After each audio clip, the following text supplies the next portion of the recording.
Good afternoon, everyone. My name is Dr. Allison Arwady. I'm the Commissioner at the Chicago Department of Public Health. I'm joined by Dr. Ngozi Ezike, the Director of the Illinois Department of Public Health, and we're here to give updates. So the Chicago Department of Public Health and the Illinois Department of Public Health have identified the 7th case of COVID-19 in Illinois. This is a Chicago resident in his 60s. He is currently hospitalized and in serious condition. Our thoughts are with the patient and his family. The investigation by the Chicago Department of Public Health, the Illinois Department of Public Health, and the CDC is still ongoing. But based on what we know so far, this case has not been linked to any travel or to any already confirmed COVID-19 case. I want to state clearly up front that this case is not connected to the recent case that we announced in Chicago related to Vaughan Occupational High School. I'd also like to reassure people that though this may be the first case of community transmission in Chicago, it does not mean that widespread transmission of COVID-19 is occurring here. It does mean that the surveillance system we've been working to set up to detect any potential community spread is working. We were able to rapidly identify this case after the individual sought medical care. That's because Chicago and Illinois are among the first city and state in the U.S. to really expand our testing and enhance our community surveillance efforts. As you've heard, when a sample of people are presenting to some emergency departments here in Chicago, if they have influenza-like symptoms and they test negative for flu, a sample of those tests have been being tested at the Illinois Department of Public Health lab.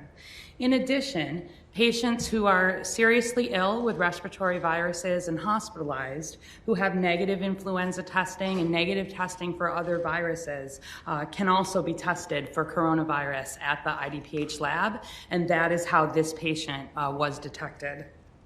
Results from these tests help us determine if the virus is present in the community so that we are prepared to take additional measures as needed. Community spread is being detected in a growing number of countries and in parts of the U.S.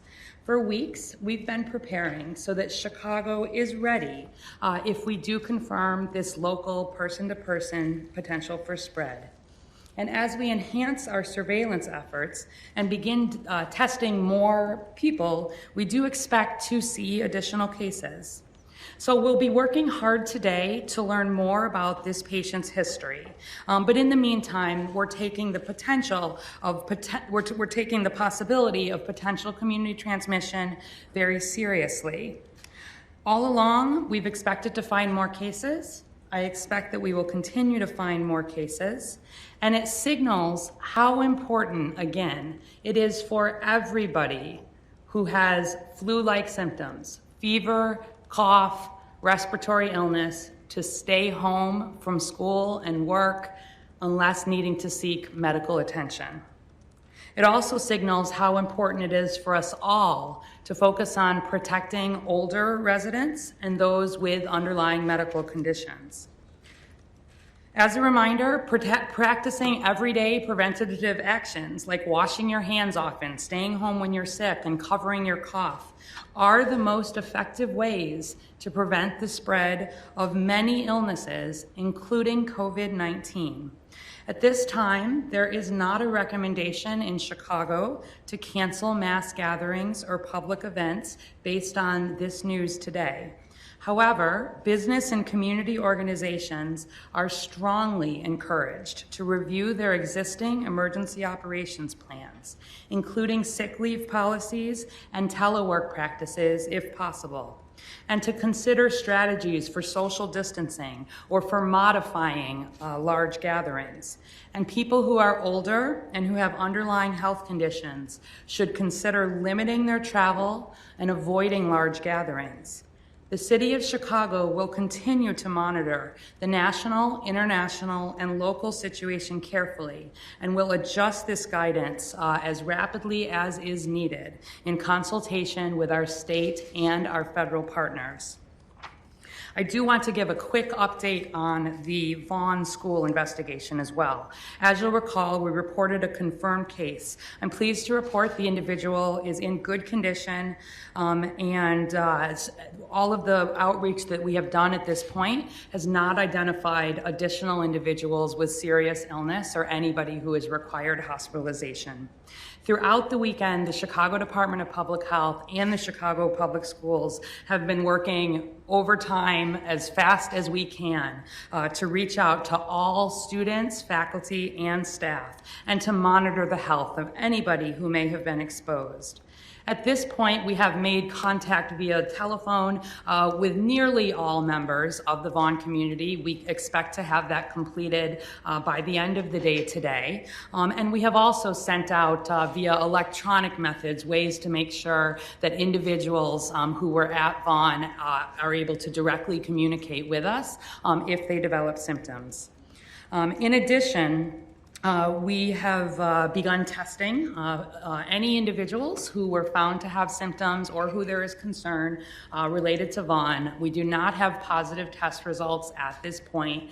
As always, we will share any relevant news related to confirmed cases here in Chicago or in Illinois. CPS has also begun a thorough cleaning of Vaughan Occupational, has removed the buses that serve Vaughan students for additional cleaning. In addition, high traffic areas in all schools will also receive extra cleaning, and all schools will begin receiving additional cleaning wipes and hand sanitizers beginning Monday. These kinds of efforts are what we really encourage organizations across Chicago and across Illinois to be thinking about, making sure that where you have existing procedures in place, you're thinking about needs to enhance them where appropriate, and really thinking about promoting basic hygiene, hand washing, covering coughs, cleaning, using regular environmental practices, and we'll continue to share guidance about that on our website. I'll remind you that all Vaughan students, staff, and service providers who were in the building between February 25 and March 6 have been asked to stay at home at this point until March 18, unless they need to seek medical care or unless they are given direction by the Chicago Department of Public Health. People who were not at Vaughan do not have restrictions at this time, even if they have been in contact with someone at Vaughan. They can attend work and school as long as they are not sick. We will continue to update the public on a regular basis with any relevant developments here in the Chicago area or in Illinois. I encourage people to continue to visit the website, chicago.gov/coronavirus. We are updating that multiple times a day, and we continue to add additional guidance every day as we think about special populations where we may need to enhance efforts further. With that, I will turn it over to Dr. Ezike, and we'll both return to answer questions at the end. Thank you. Thank you so much, Dr. Arwady. My name again is Ngozi Ezike, the Director of the Illinois Department of Public Health. As you've just heard, we've identified our 7th case. Per CDC protocol, we will have these samples sent to CDC to confirm the state's positive result, but of course, we believe in our lab results and know that this is a true positive. For review, the first 2 cases, one travel-related and the other the husband of the first case, have both recovered. The 3rd and 4th case were also a husband and wife pair. Neither of those individuals had international travel to the affected areas or close contact with a known case, but the couple did travel to a state known to have community transmission. It's not clear if they were infected with the virus in Illinois or in the other state, but they are both isolated at home and are doing well. The 5th case was a young man in his 20s who was infected while traveling in Italy. He too is in home isolation and also is doing well. And the 2 most recent cases are the Chicago residents, which Dr. Arwady detailed at length. So with this possible evidence of transmission in the community, we do anticipate that there will be additional cases. However, we do not see that the virus is circulating widely at this time in Illinois. Just as an update to our laboratory testing, we have 3 IDPH laboratories in Chicago, Springfield, and Carbondale that are all able to test for the virus. And this past week, I guess that's last week, 15 hospitals statewide volunteered for the Sentinel surveillance. We had 7 participating hospitals in Cook County. We had 3 in northern Illinois outside of Cook County, 3 in central Illinois, and 2 in southern Illinois.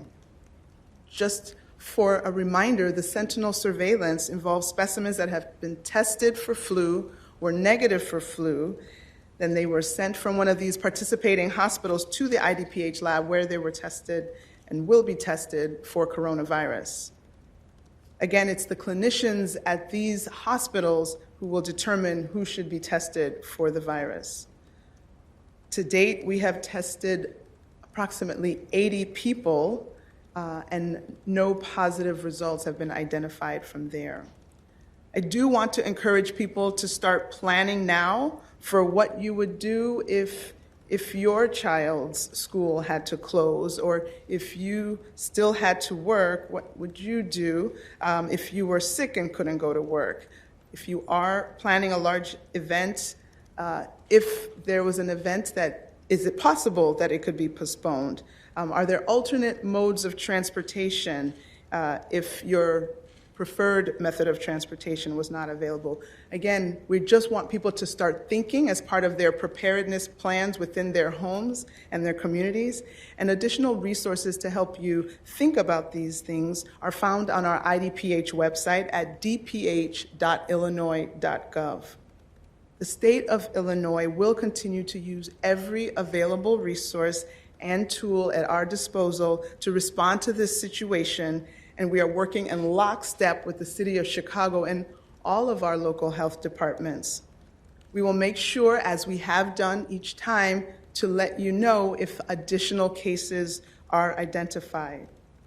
In the meantime, again, we cannot emphasize it enough to exercise the common everyday health actions that help prevent illness and help diminish the spread of germs. Again, washing your hands for the recommended amount of time. A lot of quick 5 seconds, 10 seconds, that's not the same and won't achieve the desired result. Washing your hands with soap for 20 seconds, covering your cough or sneeze, staying home when sick.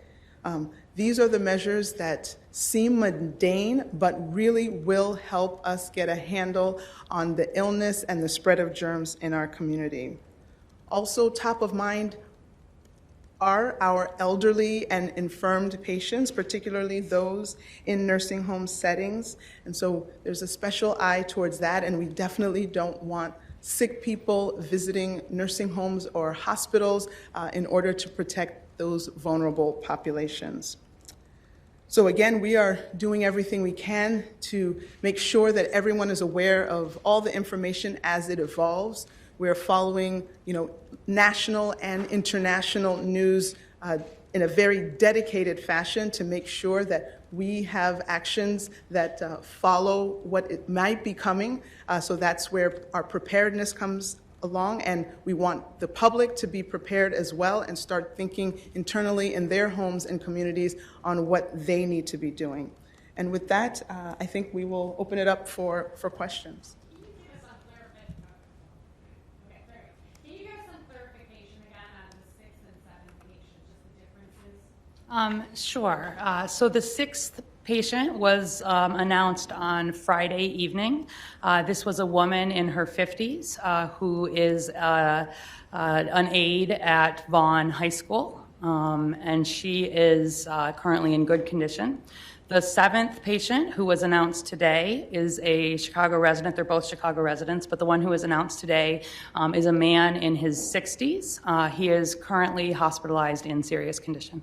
I was wondering about the advice that people can go out of their house if they have children at Vaughan, but that the kids at Vaughan should stay in. A lot of people are questioning that. Seems kind of Yeah, so let me clarify that, and I thank you for that question because I want people to have a good understanding of when we make recommendations, the science behind them. So the recommendation always, when we are working on containment, which is where we are now, really wanting to contain the spread of any disease beyond an initial case, is that we reach out to individuals who have had close contact with that person. I'll just remind you, close contact per the CDC means at least 10 minutes of interaction within 6 feet. In this case, because Vaughan is a school that serves a number of children with special needs and a number of children who are medically fragile, and because the special education aides move around a lot through the school and interact with a lot of students, we wanted, as always, to really think about being very conservative and protective when we think about vulnerable populations and when we think about children. We do know children actually are less likely than older adults to have serious outcomes, but when we have people with underlying conditions, that would be a situation where we'd want to be a little more aggressive. And so in this situation, we did make the decision that anyone who was in the building should stay home. But that is because there's a possibility they could have been exposed to a confirmed case, which is our teacher. We do not go out further than that. So where we have someone who has been exposed to a confirmed case, say we have a student, we want that student to stay home. But unless that student is actually diagnosed with coronavirus, we do not make recommendations for all of the people around them to stay home.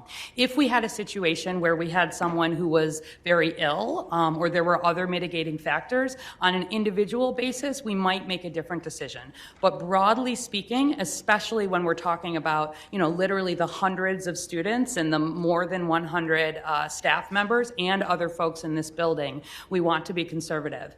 As we learn more over the next few days, we've been very reassured at this point. I want to be clear with everyone. As we've been reaching out, we've reached most of these individuals. The great majority of them have had no symptoms at all.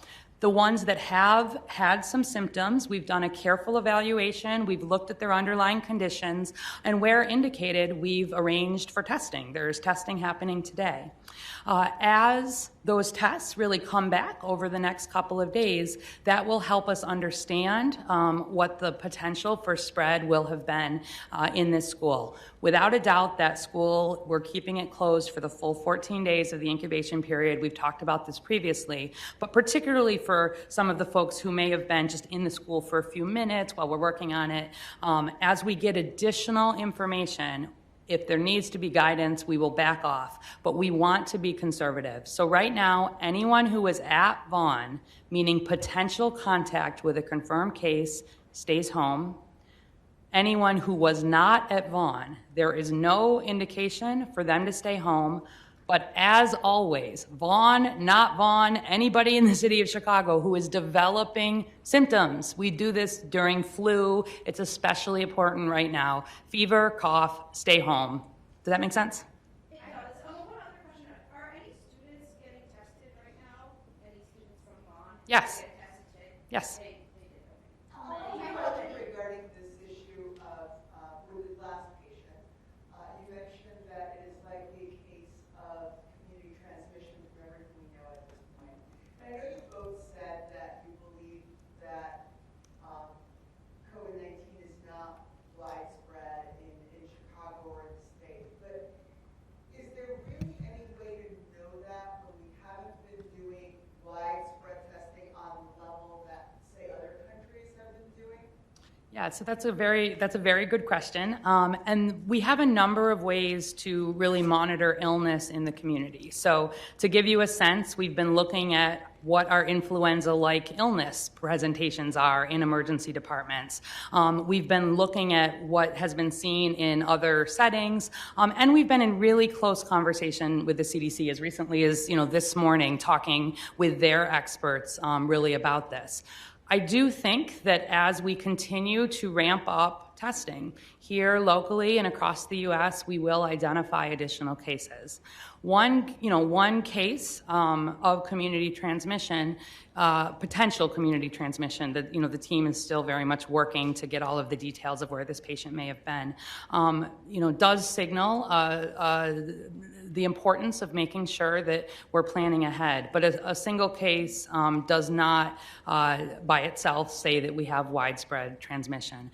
As commercial testing also really comes on board in the next week or two, I think we'll have additional information. But the way we'll be treating this case today is the same way that we have treated all of the cases to now. And what we do in those cases is we look as hard as we can for the people who have potentially been in touch with this case. And we test them, and if we were to identify another case, we'd go on from there. And that is separate from this surveillance look. So more of this will be clear, certainly in the days and weeks to come. One of the reasons you hear us signaling more preparedness, more thinking ahead, more need to really think about protecting older individuals and people with vulnerabilities is that we do recognize that the potential for more community transmission is absolutely there. And we've been preparing for this, and we want to make sure everyone in Chicago is prepared if we do see that at some point in the future. So right now we're in the one-off case and the full-on focus on each individual case. But again, as we learn more and as we see more, we will be very transparent about sharing what we know when we know it. And if there needs to be changes to any of that guidance, everybody, the mayor has been involved at a high level in these conversations. The CDC has been involved, our state, local, federal, international. I was talking to folks in Seattle this morning, really thinking about what we need to do to make sure we are prepared if we do continue, to see additional cases. But at the moment, just to remind everybody, we are seeing still a lot of cases of influenza and a lot of cases of other respiratory viruses here in Illinois, many more than we are seeing of coronavirus. And so thinking about being prepared, but also doing these day-to-day things that help protect you from the other respiratory viruses is really important. If I might ask a follow-up, and this question is probably for Dr. Ezike. Speaking of testing, obviously, and we've heard from our national leaders that they don't believe we have enough tests right now to meet demand. Here in Illinois, how many people are we able to test right now, and are you comfortable with that number of tests, or are you still, requesting more? That's a great question. So in terms of these cases that we have in front of us, these last two cases, we have enough testing supply to test the people who may be associated that may require testing out of that investigation. We do want to expand our sentinel surveillance in order to look for the community spread, and so that means you would need more reagents. And we are actively looking into some public-private partnerships with some of the commercially the companies that are coming online with their commercial testing, and so it might be through that synergy that we'll be able to get more of that sentinel surveillance to really get a handle of what's happening in the community. We've received a couple of phone calls from some family members of residents of the Alden Estates nursing home in Evanston, that they've been on some sort of a lockdown since 6 o'clock last night. A staff member there who we talked to said they've been alerted that it's due to a suspected coronavirus case. Have you been contacted by that facility? Can you confirm that that's a facility in question right now? So initial investigations are handled by the local health department. When they need to test someone, they will reach out and we will discuss the case and identify whether there's a reason to send that sample to IDPH. And as always, if we get a positive case, we will identify that out to the public. But have you been put on alert from Evanston or from the local county? So there are people throughout the state who have been identified as possible, and then when they reach out through their local health department and then finally to the state health department, we decide if they're going to be tested or not. So again, we focus on reporting out the actual confirmed cases and not each of the suspected cases. The second question is, I've noticed on the last 2 confirmed cases, you haven't released the hospital where the patients have been treated. The first cases we were told, I think one was at Rush, University of Chicago. Is there a reason for that transition to more privacy for the patient? More privacy for the patient, privacy for the hospital. We're working closely with our hospital partners, and so, part of that is when they want to put that information out themselves, we allow them to do that. So again, a lot of collaboration and coordination goes into these situations, and we want to make sure that all of our partners and our patients are being treated fairly and given the privacy that they need. And I'll just add that whenever we have a case that's in the hospital, our top priority is making sure that that patient is getting the appropriate care, that any healthcare workers are being protected appropriately. There's a lot of work that's happening within the hospital, and in a lot of ways, we want to keep the focus on that. So we really defer to the hospital in terms of how much they would like us to talk about it. I was just curious because in the past, when there's say been a measles case, and you all will send us a press release and really give us almost like a day by day where these people have been, like they flew into Terminal 3 at O'Hare, and then they were at I can this take that. grocery store in this movie Yeah. theater to kind of alert those communities. What's the difference with this? Yeah, so you want me to take that? Sure. So one of the biggest differences actually comes with the way that this virus is transmitted, and that's a good opportunity to remind folks. So measles is one of the most infectious agents that we have. So when we think about somebody with a case of measles being in a setting where there are not vaccinated people, one case of measles would transmit to an average of 18 people, and that is in the air. So I worked on an outbreak in Cook County a couple of years ago where there was a child with measles who was in a daycare, and there were many children under 1, which is too young to be vaccinated. Nearly all of the children under 1 got the measles. The difference here is that, first of all, we're not talking about this easy airborne transmission. The primary way that this is transmitted is through the droplets when people cough and they sneeze. And where we really think about risk factor for transmission, as opposed to measles, where we do worry that if someone was in a restaurant or even in a space 2 hours after a patient was there, it's at risk. Here, as you've heard me say, the main concern for transmission is close contact. So this 10 minutes within 6 feet face to face. And so that's one of the things that is actually reassuring about this virus, that certainly we're concerned about it, but there are things that we can do to really think about distancing with people, able to have events happen in ways that are safer, that would be different from measles and that are airborne. And so that's why that difference is there.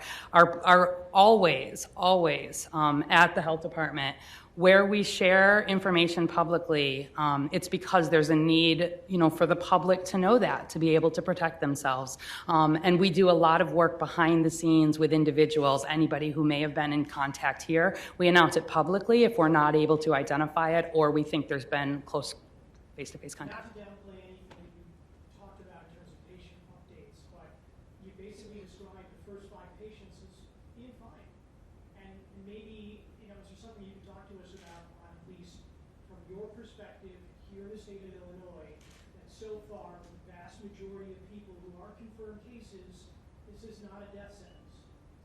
So again, the stats for each of them. So we have 7 cases so far. Of course, that's a small sample size, so it's a little bit more helpful to look at international and more global data. And so from those reports, we still know that most of the people who have had severe or even experienced, mortality have been older individuals and more infirmed people. That is what the information has shown so far. It has not shown real penetrance into pediatric populations, but older populations with pre-existing medical conditions. That is what the international information has shown us. Okay, a couple more questions?